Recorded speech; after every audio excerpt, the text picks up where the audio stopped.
Hello people.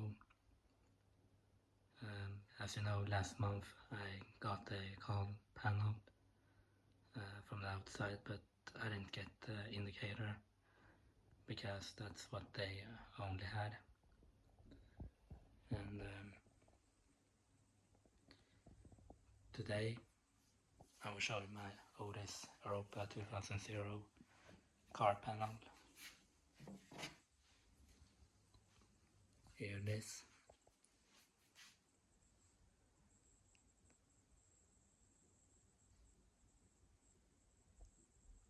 So this is how it looks on the back.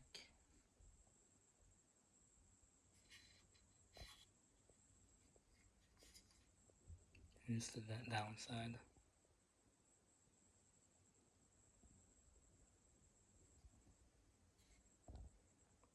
Yeah, it looks a little bit dirty, but I will wash it later. Here's the bottom.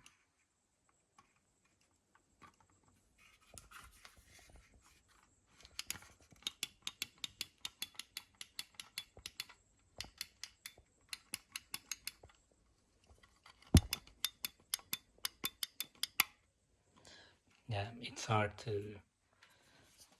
Wait, let me see.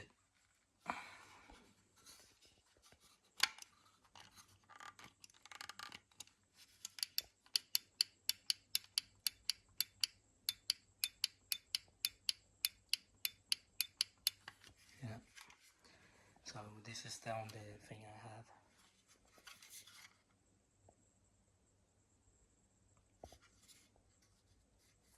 Hard plastic, metal, and yeah. And these are some pieces from the Kone 1993 car indicators. And yeah, so that's it. Take care and have a great weekend. Bye.